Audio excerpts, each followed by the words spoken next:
melakukan pengaduan ke OJK. OJK tidak bisa menindak oknum itu ya?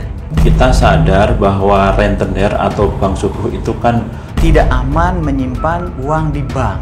dan efek berikutnya begitu dia tidak mampu untuk membayar itu tuh barang-barang berharganya tuh banyak yang hilang. Tidak ada ceritanya kita bermasalah dengan bank terus kita akan menang. Ada beberapa masyarakat yang nggak tahu OJK itu di mana. Malah mungkin tidak tahu juga ada OJK. Ketika bank artinya tidak ada respon dari bank, harus dia ngelapor ke OJK.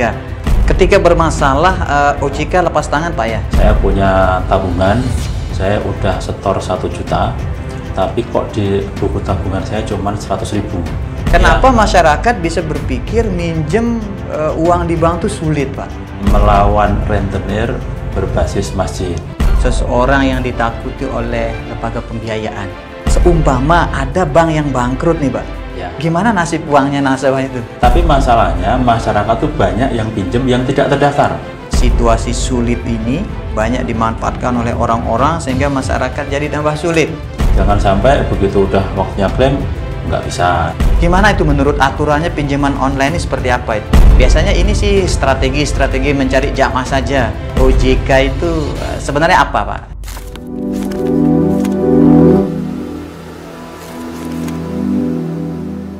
Assalamualaikum warahmatullahi wabarakatuh. Waalaikumsalam. Para pemirsa setia Jalan Tengah di mana saja berada, alhamdulillah kembali pada hari ini kita berjumpa, di mana tamu kita saat ini tamu istimewa. Kenapa saya bilang istimewa? Karena untuk pertama kalinya kita akan mencoba berdiskusi dengan seseorang yang ditakuti oleh lembaga pembiayaan. Beliau alhamdulillah hadir ini dari Kepala Otoritas Jasa Keuangan, Bapak Farid Falatehan. Gimana, sehat Pak? Alhamdulillah. Alhamdulillah. Karena memang wabah ini selain merusak sendi-sendi sosial Pak ya, tapi menyerang juga ekonomi Pak. Betul. Tapi sebelum lebih lanjut kita berdiskusi supaya pemirsa kita juga tahu ini Pak. Otoritas Jasa Keuangan atau disingkat OJK itu sebenarnya apa Pak? Oh iya, mungkin akan saya jelaskan singkat aja ya Tuan Guru ya. Jadi Otoritas Jasa Keuangan itu kan merupakan lembaga negara. Jadi lembaga negara yang dibuat dengan undang-undang tertentu. Nah, kemudian kedudukannya seperti apa? Itu kan sering juga yang menanyakan. Sebenarnya itu bedanya dengan BI di bawah ke Departemen Keuangan atau enggak? Itu sebenarnya berdiri sebuah lembaga yang independen. Jadi sama statusnya seperti Bank Indonesia. Itu juga sama dengan LPS. Nah, dulu juga sama dengan KPK. Itu kan sebuah lembaga negara yang fungsinya aja yang berbeda-beda. Kalau OJK mungkin simpelnya itu tugasnya itu melakukan pengaturan dan pengawasan terhadap lembaga keuangan, dan juga yang ketiga itu edukasi dan perlindungan konsumen. Jadi maksudnya pengaturan itu seperti apa? Jadi melakukan pengaturan dan pengawasan lembaga keuangan itu meliputi apa? Meliputi perbankan, mulai istilahnya tuh ada bank umum maupun BPR maupun konvensional maupun syariah. Jadi seluruh perbankan, baik itu bank umum itu seperti Bank Mandiri, BCA, BNI itu namanya bank umum. Kemudian juga BPR, bank yang lebih kecil. Selain perbankan, ada juga yang mengawasi dan mengatur non-bank.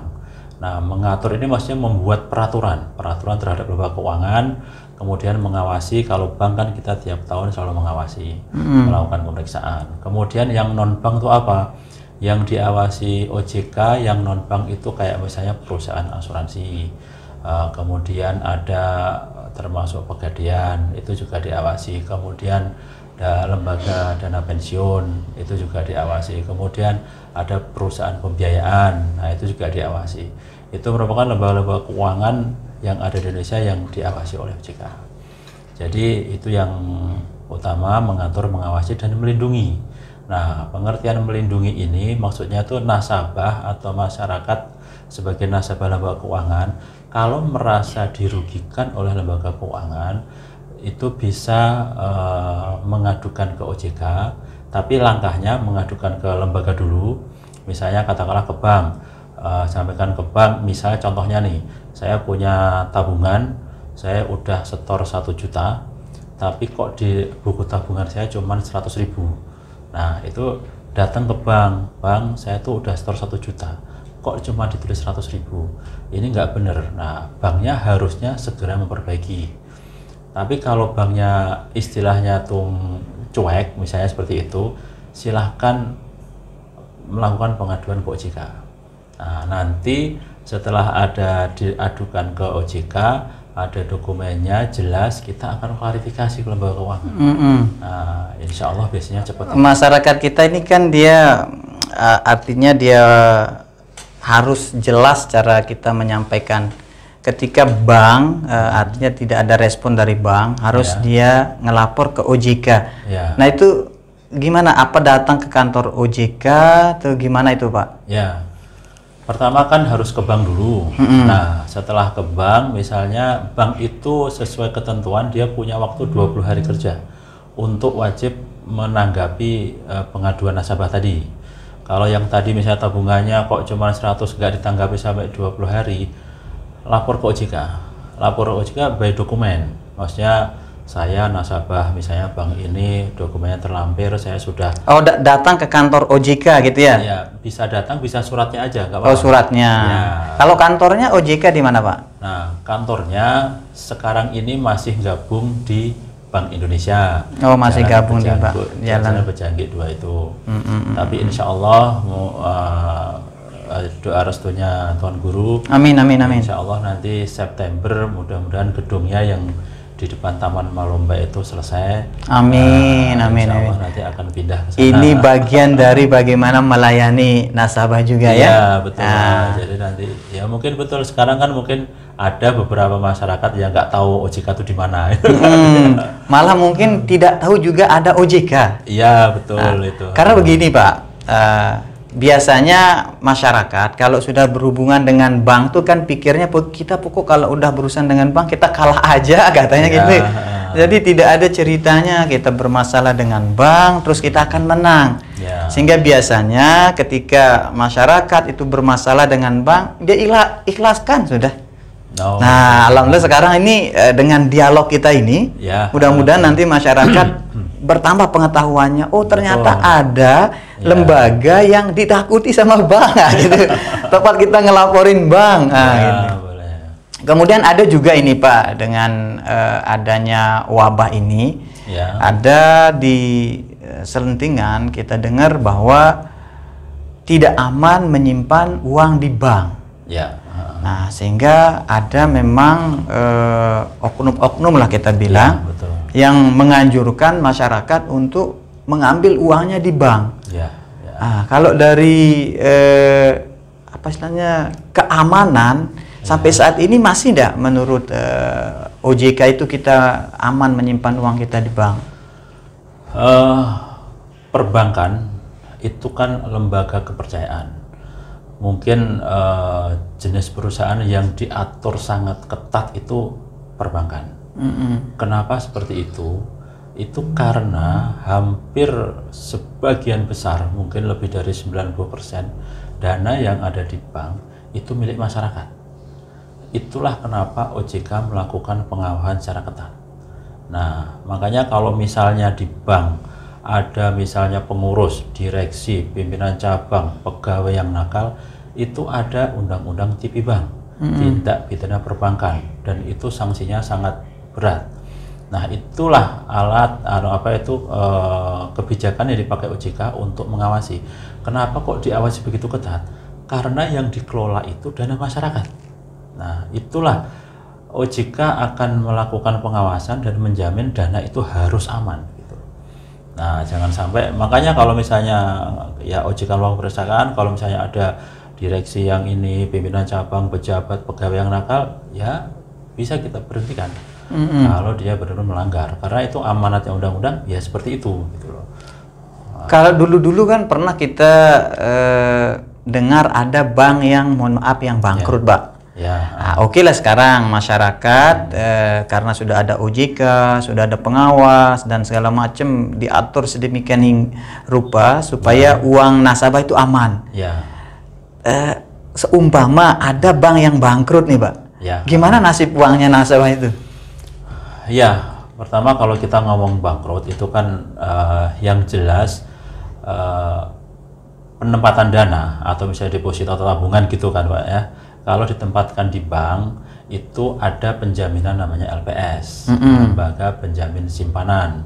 Jadi kalau misalnya tuan guru atau santri-santri nabung di bank, kemudian bagi hasilnya atau bunganya lah ya, itu sesuai dengan LPS, tidak di atas LPS, itu nanti akan dijamin oleh LPS. Jadi kalau seandainya bangkrut pun misalnya nih ya, itu nanti akan diganti oleh LPS. Berapapun simpanan kita di bank, kalau seumpama terjadi hal-hal yang menyebabkan bank tidak bisa beroperasi, itu uang kita dijamin bisa kembali ya? Maksimalnya 2 miliar. Oh, jadi yang punya simpanan di atas 2 miliar, misal 5 miliar yang dikembalikan hanya 2 miliar gitu? 2 miliar. Oh. Tapi bukan berarti terus dari masyarakat terus harus ini. Karena apa? Tugas OJK itu kan selalu mengawasi bank. Katakanlah misalnya bank ini, kalau misalnya apalagi dalam kondisi seperti ini, itu ada kebijakan baru dari OJK. Jadi dalam kondisi tertentu, OJK itu bisa melakukan memerger, mengkonsolidasi bank tanpa harus RUPS-nya bank gitu loh. Jadi misalnya nih, katakanlah misalnya ada bank, kemudian kelihatannya kok perlu suntikan segala macam, nah itu OJK bisa turun tangan di situ dengan kebijakan yang baru tadi itu. Jadi untuk menyelamatkan bank itu jangan sampai dia jatuh gitu loh. Jadi itu memang ada kebijakan khususnya. Kalau dalam kondisi bank itu memang harus diselamatkan gitu loh. Jadi berbagai alat itu memang untuk membantu agar bank itu memang harus eksis. Karena bank itu kan kepercayaan, bisnis kepercayaan. Kita harus jaga kepercayaan itu. Artinya OJK itu menyelamatkan banknya, juga melindungi nasabahnya gitu ya? Iya. Supaya banknya bisa tetap eksis. Ya. Kalau terjadi hal-hal yang artinya merugikan nasabah, OJK juga siap menerima keluhan-keluhan seperti itu. Iya, betul. Kemudian yang selanjutnya nih Pak, mungkin Bapak pernah dengar istilah bank subuh, Pak? Oh iya. Ya. Ya, betul. Itu.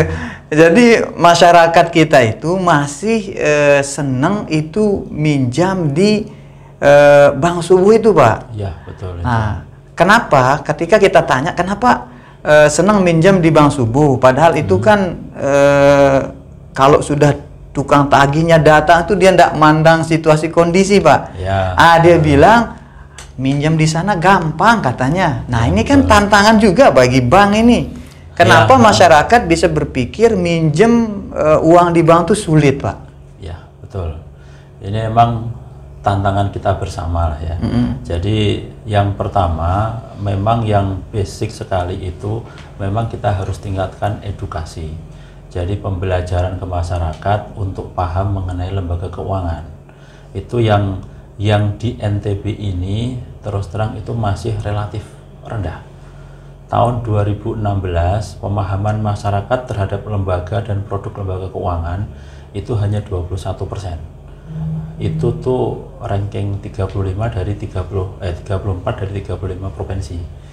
Nah, tahun 2019 itu sudah meningkat sekitar 34%. Jadi 34% masyarakat NTB ini baru 34 yang paham lah istilahnya terkait dengan lembaga keuangan. Itu sekarang sudah naik menjadi urutan ke 26 atau 28 gitu loh. Jadi udah membaik, tapi intinya masih banyak masyarakat yang belum paham. Jadi emang yang pertama itu yang paham itu dulu. Yang kedua, memang harus ada lembaga keuangan harus masuk ke dalam ranah itu. Nah, makanya sebenarnya itu ada beberapa produk lembaga keuangan yang bisa masuk ke sana. Memang yang jadi kenapa masyarakat mudah itu kan karena kalau ke rentenir itu kan tanpa syarat, tanpa waktu, semua serba bebas kan. Gitu. Tapi tolong masyarakat harus paham, itu tuh kalau kita nilai ya tingkat bunganya per bulannya tuh puluhan persen itu, tapi masyarakat tuh kadang-kadang menghiraukan itu. Dan efek berikutnya, begitu dia tidak mampu untuk membayar, itu tuh barang-barang berharganya tuh banyak yang hilang. Ketika bermasalah, OJK lepas tangan Pak ya, tidak ikut campur dia kalau masyarakat bermasalah dengan lembaga-lembaga PMBN kayak Bank Subuh gitu tuh. Tidak, karena dia tidak ada izinnya, tidak ada, dia kan seperti berdiri sendiri nggak gitu. Kadang-kadang ada yang atas nama pribadi, ada yang atas nama koperasi, tapi koperasi yang abal-abal gitu kan ada juga. Nah itu emang yang susah. Tapi ada lembaga keuangan yang bisa memberikan pinjaman yang menjadi pesaingnya. Terus terang kami di OJK dengan Pemda itu kan sedang ada namanya tim percepatan akses keuangan daerah. Nah itu sedang membentuk, sekarang sedang menginisiasi untuk kita ini belum launching nih Pak ya, karena ditanya di sini ya saya sampaikan.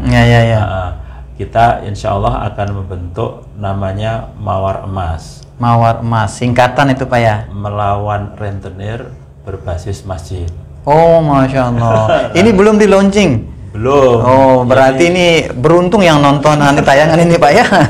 Ini ini insya Allah nanti ya mudah-mudahan bulan Juli ini mudah-mudahan bisa di launching. Jadi kita sadar bahwa rentenir atau Bank Subuh itu kan yang banyak terkena itu kan masyarakat paling kecil tuh, yang butuh pinjaman 1 juta, 2 juta. Ya benar. Nah program ini nanti kita akan melibatkan Bank NTB Syariah dengan PNM, penanaman modal madani. Nah itu nanti PNM itu akan memberikan pinjaman 2 juta sampai 5 juta. Bank NTB nanti bisa memberikan pinjaman mulai dari yang 1 juta sampai, kalau Bank NTB bebas sampai sekian juta ada. Nah itu nanti kita akan bekerja sama, koordinatornya Pemda, nanti kita bekerja dengan MESnya nanti akan melibatkan ya masjid-masjid mana yang terlibat, sekarang sedang didata. Nanti akan dibentuk misalnya satu masjid, satu tim, satu grupnya itu sekitar 10 sampai 20 orang. Nah, nanti di situ akan masuklah lembaga keuangan ini. Apakah Bank NTB atau itu mana yang cocok? Nah, itulah nanti dikumpulkan untuk memberikan pinjaman itu. Nah, itulah kita harapkan itu, karena pengalaman selama ini kredit seperti itu ya, PNM begitu dia udah masuk ke satu wilayah yang tadinya tidak pernah tersentuh, itu rentenirnya udah langsung mulai berkurang.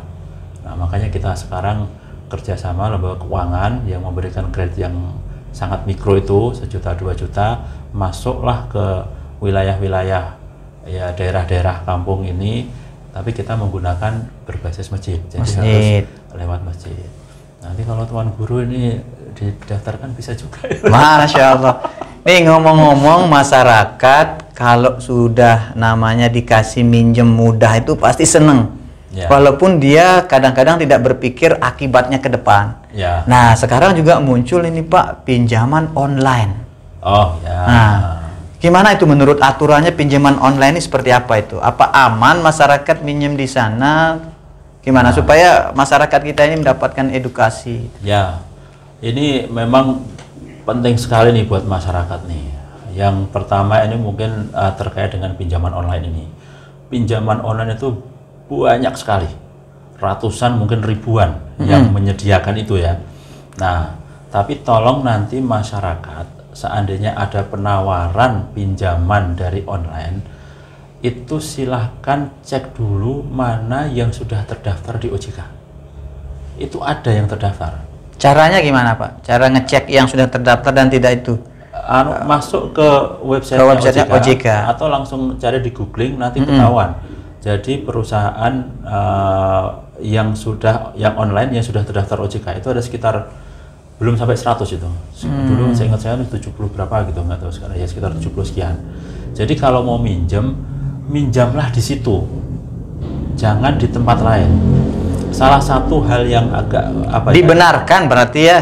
Jadi orang-orang yang menawarkan pinjaman online ini secara aturan dibenarkan ya. Dibenarkan. Tapi dengan catatan sudah terdaftar gitu ya. Sudah terdaftar. Tapi masalahnya masyarakat tuh banyak yang pinjam yang tidak terdaftar. Oh, itu yang jadi masalah. Nah, padahal ini ada aturan dari sisi teknologinya ini ya, ya. Kalau dia terdaftar di OJK itu untuk menjadi nasabah itu tuh sebenarnya kita kalau di HP gini bisa begitu kita upload aplikasinya kan, itu kan biasanya yang diminta ada media, file segala macam, setuju kan gitu. Nah kalau yang terdaftar di OJK itu cuma 3, satu tuh kamera, terus lokasi sama apa gitu, cuma 3. Jadi yang lainnya tuh nggak diminta, misalnya media, foto segala macam tuh nggak diminta, file kan kadang-kadang suka gitu kan. Nah kalau misalnya semuanya diminta, sekarang misalnya nih ada santri ngajuin yang tidak terdaftar nih, pasti sebelum aplikasi dibuka pasti ada Anda setuju untuk diminta file segala macam gitu kan. Begitu udah klik semua itu nanti kan nomor telepon kita kan bisa diambil. Nah makanya kasus yang sering terjadi, begitu nanti si nasabah ini pinjem terus nggak mampu bayar, cara menagihnya itu di telepon yang ada di situ. Wah itu sangat luar biasa kejamnya itu.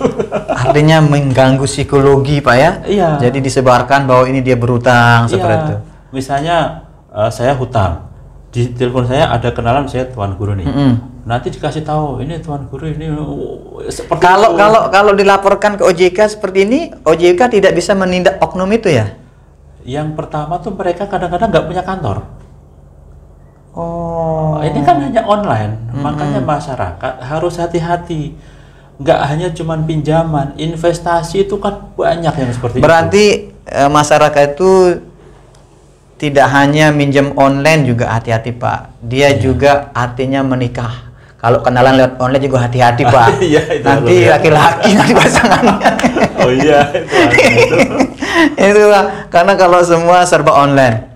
Selanjutnya Pak, ini tadi kan sempat disebut juga yang menjadi bagian dari pengawasan OJK ini tentang asuransi Pak.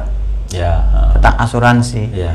Nah sekarang saya lihat banyak itu lembaga-lembaga asuransi itu yang justru dia apa ya, semacam bekerja sama atau mungkin dia mangkalnya atau gimana, itu kok sering kita lihat di bank gitu Pak. Nasabah, mohon maaf, kadang-kadang kan nasabah tujuannya mungkin mau ngambil uang, nasabah mau urusannya dengan bank. Tapi sering nasabah itu direcoki dengan tawaran-tawaran yang ada di bank tuh. Jadi nah gimana itu kalau jadi emang asuransi itu ada yang dia katakanlah berdiri sendiri, menawarkan langsung ke perorangan seperti itu. Tapi ada juga asuransi dia yang istilahnya itu bundling dengan bank.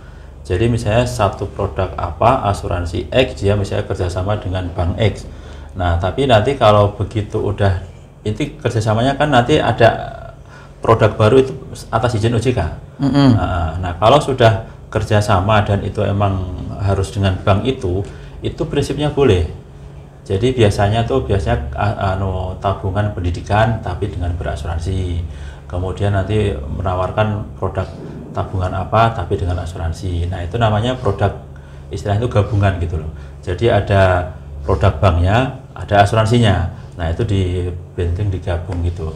Nah itu sepanjang itu emang di bank itu emang ada produk seperti itu, nggak apa-apa. Kalau dari segi keamanannya, kalau masyarakat ikut asuransi yang gabung sama bank atau berdiri sendiri gimana kalau dari keamanannya gitu? Sebenarnya itu sama. Jadi ini asuransi bekerja sama dengan bank itu kan sebenarnya lebih memudahkan untuk proses transfernya segala macam itu loh. Jadi nanti prosesnya lebih mudah. Kalau misalnya asuransi yang berdiri sendiri bisa juga, ada juga, tapi nanti kan transfernya kan bank apa nggak kerjasama gitu loh antara asuransi dengan bank itu. Jadi sebenarnya sih boleh-boleh aja. Selama resmi mau gabung sama bank atau berdiri sendiri ya, aman Pak ya? Aman.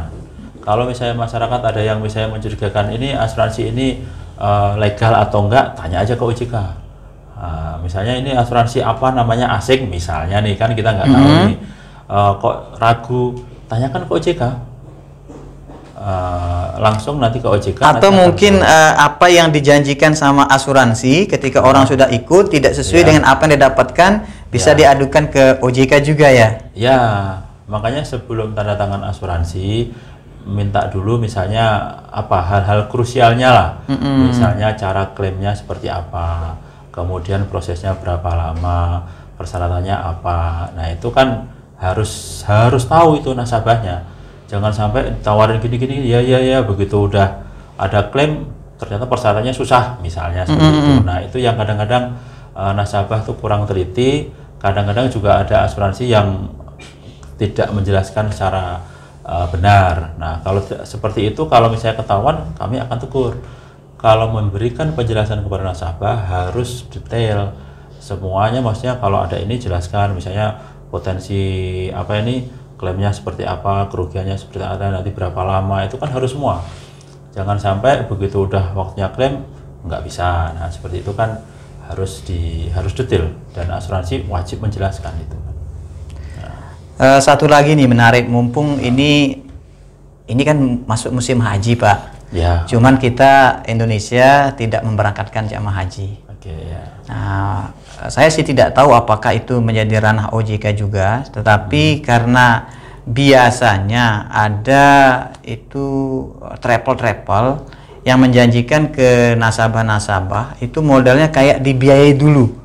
Nah, dibiayai dulu ini kan otomatis dia akan bekerjasama dengan pihak bank ini untuk membiayai dulu keberangkatan jamaah. Biasanya ini sih strategi mencari jamaah saja.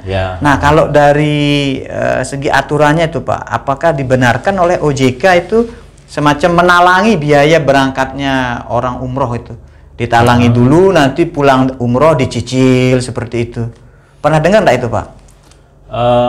Haji dulu tuh ada, sekarang kan udah nggak boleh. Kalau haji mungkin sudah maklum kita. Ini sekarang umroh Pak. Ada strategi seperti itu. Jadi ada lembaga-lembaga atau travel yang bekerjasama dengan bank. Jadi bank membiayai dulu keberangkatan jamaah umroh. Nah nanti pulang umroh orang ini nyicil gitu. Nah ini mungkin harus dilihat secara detail ya. Ini akadnya tuh seperti apa gitu. Maksudnya akadnya tuh apakah ini terpisah atau ini jadi satu, itu kan kita nggak tahu. Kadang misalnya saya sebagai nasabah, saya pengen umroh, saya misalnya punya usaha apa gitu kan, saya mengajukan ke bank saya pinjam katakanlah 50 juta untuk usaha apa. Nah nanti ternyata uangnya begitu ini dipakai untuk umroh. Nah itu kan berarti yang tercatat di bank kan sebenarnya untuk usaha. Nah jadi peruntukannya kita nggak tahu, ini kan peruntukannya bukan untuk umroh tapi untuk usaha. Nah seperti itu kan kita nggak tahu nih. Sepertinya saya belum, kalau tabungan umroh saya sering dengar.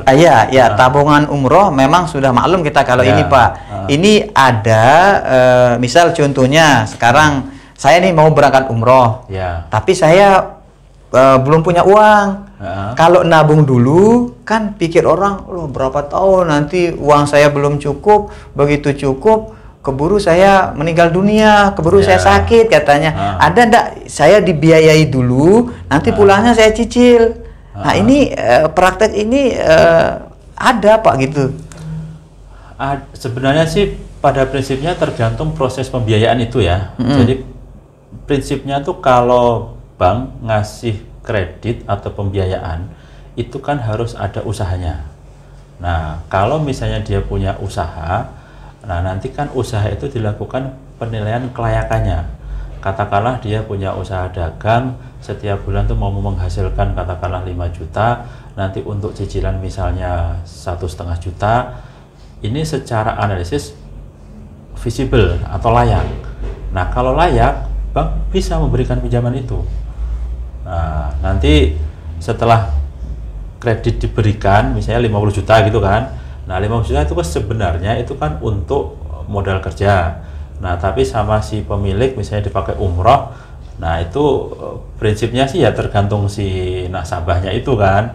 Tapi yang jelas pada saat akad bank itu memberikan pinjaman untuk usaha.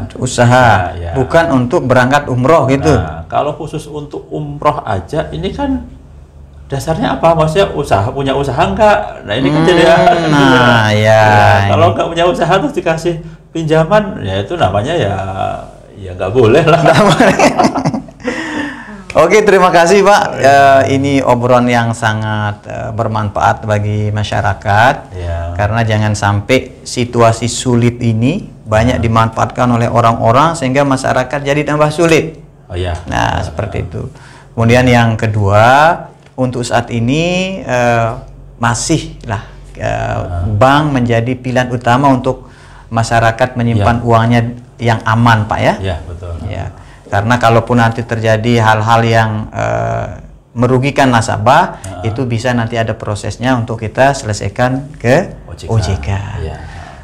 Alhamdulillah, demikianlah dialog kami dengan Kepala OJK Perwakilan NTB, Bapak Farid Palatehan. Hadanallah wa iyyakum ila sabilil falah wal muwaffiq li aqwamit thoriq. Wassalamualaikum warahmatullahi wabarakatuh. Waalaikumsalam warahmatullahi